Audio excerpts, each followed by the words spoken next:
చూడండి, గత 2 రోజుల నుంచి నడుస్తోంది ఏదైతే వచ్చే నెల 1వ తేదీ నుంచి సినిమా థియేటర్స్ మూసేస్తామని.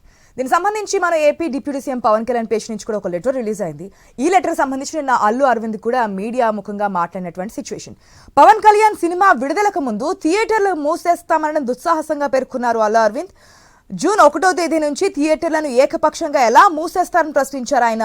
సినిమా థియేటర్ల బంద్ రగడ 2 రోజులుగా ఆ నలుగురు అంటూ వస్తున్న విమర్శలకు వివరణ ఇచ్చారు అరవింద్. తెలంగాణలో తనకు ఒక్క థియేటర్ కూడా లేదన్నారు.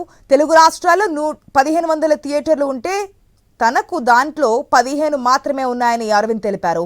సింగిల్ థియేటర్లకు చాలా కష్టాలు ఉన్నాయన్నారు అల్లు అరవింద్. మొత్తం తెలుగు రాష్ట్రాల్లో ఉంది. తెలంగాణలో నాకు ఒక్క థియేటర్ కూడా లేదు ప్రస్తుతం. తెలంగాణలో నాకు ఉన్నది ఒకే ఒక థియేటరు, త్రిపుల్ ఏ, దానికి ఓనర్. నా దగ్గర ఒక్క థియేటర్ కూడా లీజులో లేదు. ఆంధ్రాలో కూడా అన్నీ వదిలేసుకుంటా వచ్చేసి నా దగ్గర మొత్తం 1500 థియేటర్లు ఆంధ్రాలో ఉంటే, అదే మొత్తం తెలుగు రాష్ట్రాల్లో ఉంటే నా దగ్గర 15 లోపు ఉన్నాయి. అన్నీ వదిలేసుకుంటారాగా అవి కూడా మా స్టాఫ్ తోటి లీజులు అయిపోయిన తర్వాత ఎప్పుడు లీజులు రెన్యూ చేయకండి వీటిని అని చెప్పాను. అన్నీ ఫెయిల్ అయినాయి కనుక మేము మూసుకుంటున్నాము, 1వ తారీఖు నుంచి మేము మూసేస్తాము. ఏమంటే పవన్ కళ్యాణ్ సినిమా రిలీజ్గా రాబోతుండగా మేము సినిమాలు మూస్తాము అనేది దుస్సాహసం. ఆ దుస్సాహసానికి మీరు ముందడుగు వేయకూడదు. ఎందుకంటే మన ఇండస్ట్రీ నుంచి ఎవరు ఏది అడిగినా హెల్ప్ చేస్తున్న మనిషి ఆయన.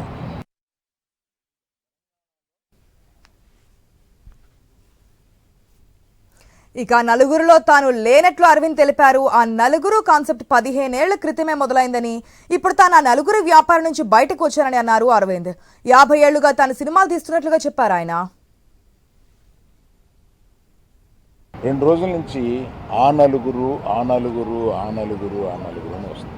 ఆ నలుగురు కొంచెం నెగిటివ్ షేడ్ తోటి ఆ నలుగురు బాబు, ఆ నలుగురికి నాకు సంబంధం లేదు, ఆ నలుగురిలో నేను లేను. ఇది 15 సంవత్సరాల క్రితం స్టార్ట్ అయింది. ఆ నలుగురు ఆ తర్వాత ఆ 10 అయింది. అది ఎవరు పట్టించుకోలేదు. నేను ఆ నలుగురు వ్యాపారంలో బయటకు వచ్చేసాను. నేను లేను. కోవిడ్ ఆ టైంలోనే బయటకు వచ్చేసాను. 2 రోజుల నుంచి AP deputy CM Pawan Kalyan పేషి నుంచి విడుదలైన లేఖను సమర్థించారు అరవింద్. నిన్నటి మీటింగ్ కు తనను కూడా పిలిచారు, కానీ వెళ్లలేదన్నారు. ఛాంబర్లో తాను ఏ పదవి తీసుకోవడం లేదన్నారు అరవింద్. అవసరమైనప్పుడు సలహాలు సూచనలు ఇస్తానని, తాజా రగడలో పవన్ కళ్యాణ్ బాధపడడం 100% నిజమేనన్నారు.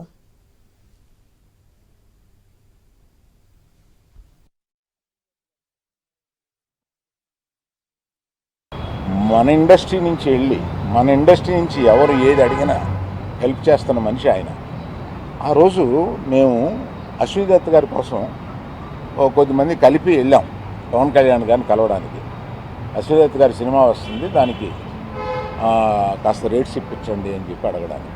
అప్పుడు ఆయన హింట్ చేశారు, చంద్రబాబు నాయుడు గారిని కలిశారా మీరు, ఛాంబర్ తరపున వచ్చి కలవండి. ఆ తర్వాత ఆ కమ్యూనికేషన్లో ఏం జరిగిందో ఏంటో తర్వాత ఎవరు దాన్ని పట్టించుకోలేదు. చంద్రబాబు నాయుడు గారు మాకు తెలిసిన ఆయనే కదా, పవన్ కళ్యాణ్ గారు మాకు తెలిసిన ఆయనే కదా, మేము వెళ్ళి పని చేయించుకుంటాం అన్నారే తప్ప ఛాంబర్ వారు కానీ ఏ సంస్థ కానీ వెళ్ళి అఫీషియల్గా మనం అందరం వెళ్ళి కలిసి కష్టం వచ్చినప్పుడు కలవడం వేరండి. మనం అసలు ప్రభుత్వం వచ్చిన తర్వాత వెళ్ళి మనం కలవాలి.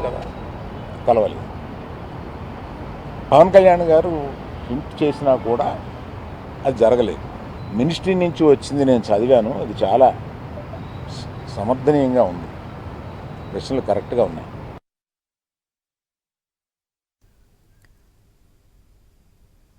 తెలుగు చిత్రసీమ నుంచి వెళ్లి డిప్యూటీ సీఎం అయిన వ్యక్తి పవన్ కళ్యాణ్ అని తెలిపారు అరవింద్. ఏ వ్యాపారం సవ్యంగా చేయాలన్నా ప్రభుత్వ సహకారం అవసరమన్నారు. ప్రభుత్వ సహకారం అక్కర్లేదు అనుకుంటే గత సీఎంను వెళ్లి ఎందుకు కలిశారని ప్రశ్నించారు అరవింద్. ఏపీలో కొత్తగా ప్రభుత్వం ఏర్పడ్డాక వెళ్లి ఎందుకు కలవలేదన్నారు ఆయన.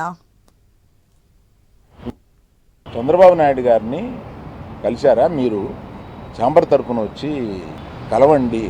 ఏ సంస్థ కానీ వెళ్ళి అఫీషియల్గా మనం అందరం వెళ్ళి కలిసి మనం అసలు ప్రభుత్వం వచ్చిన తర్వాత వెళ్ళి మనం కలవాలి కదా.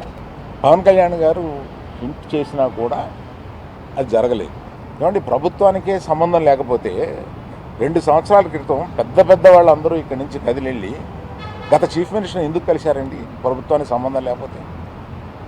ఏ వ్యాపారం అయినా సవ్యంగా చేసుకోవాలంటే ప్రభుత్వంతో సహకారం లేకుండా అది జరగదు. అటువంటిది ప్రభుత్వంతో సంబంధం ఉంది, మాది ప్రైవేట్ వ్యాపారం.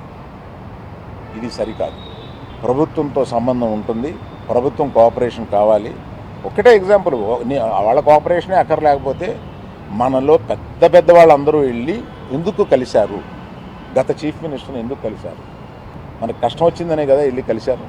కష్టం వస్తే కానీ వెళ్ళి కలవమా? ఒక ఫార్మాలిటీ లేదా?